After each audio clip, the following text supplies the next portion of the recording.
It was really dark, smoky. There was about 2 stages and 4 girls dancing. It feels strange. I'm not supposed to be here. What was supposed to be an adventure for a bright teen far from home took a dark turn inside a Detroit strip club. I was just scared. No speak English, zero. There's no words I can say anything. They did write me down how you ask, do you want to dance? Tens of thousands of young people make the journey each year. They flock to beach towns, tourist hotspots, and take jobs in restaurants, hotels, theme parks. They make money, make friends, explore America, and after a few months, return home. Except that's not always what happens. In startling numbers, the youth who come here are being exploited, even abused, while the government agency that opens America's borders to them seems to look the other way. The State Department is responsible for the program. George Collins is an inspector with the OKALOOSA County Sheriff's Office in the Florida Panhandle, where the exploitation of temporary workers from overseas has exploded over the last decade. They end up getting ripped off so badly that I'm afraid the lesson they take home is in America, the little guy gets screwed. The State Department issued J-1 visa for foreign students is one of the most often abused. That's because the department relies on private companies, known as sponsors, to recruit the students and set them up with short-term jobs in the U.S. Those sponsors then farm out the work to third-party brokers, middlemen, unregulated by the government.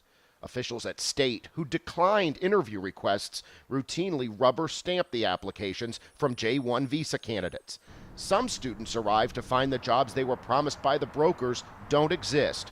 For others who have work, often the middlemen take most of the pay. I have seen where people have gotten paychecks that literally say $0, that they're going to get paid after deductions. They open paycheck and said like zero, you have zero money, and he's like, why you give us this? We found IEVGEN KONDRATENKO, an 18-year-old J-1 visa student from Ukraine, living in a dirty, bug-infested apartment in Destin, Florida.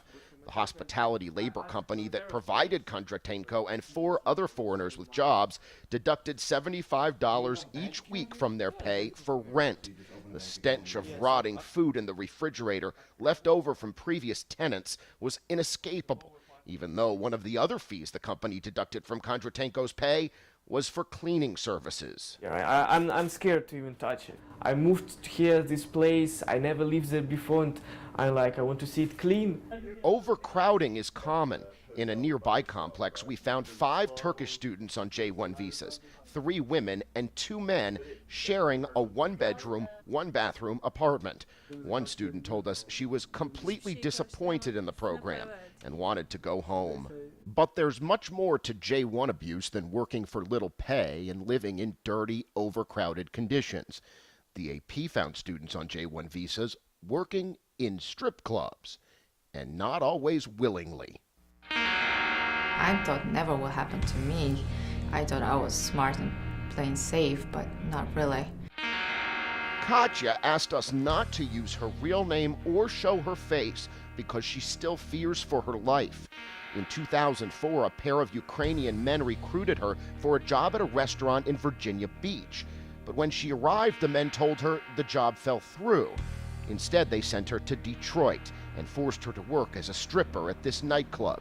The pair threatened Katya and her family back in Ukraine, telling her she had to dance to pay off tens of thousands of dollars they said she owed them for arranging her J-1 visa. I said, that's not what I signed here for, it's not right.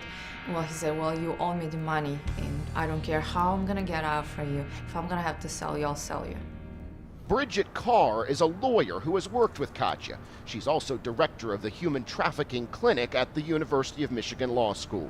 If she didn't bring in a minimum, let's say it was $500, the traffickers would be very angry. And sometimes that anger was taken out through, they took out their anger through physical violence. 6 nights a week for months, Katya was forced to strip, handing over all the money she made to the men. They held her captive even after she paid them the money they claimed she owed. Each week, Katya says, one of the men forced her to have sex with him. He would say, like, well, we have a relationship with you, I love you.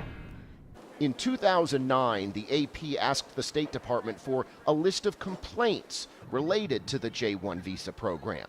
More than a year later, the department told the AP that no list existed.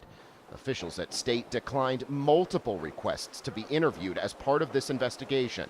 Advocates like CARR question whether the program is simply beyond repair. If we can't responsibly administer the program in a way that keeps these kids, I mean, listen, these are kids, safe, then we shouldn't be doing it. 9 months after arriving in the U.S., Katja escaped her captors with the help of a patron she met at the club where she was forced to work.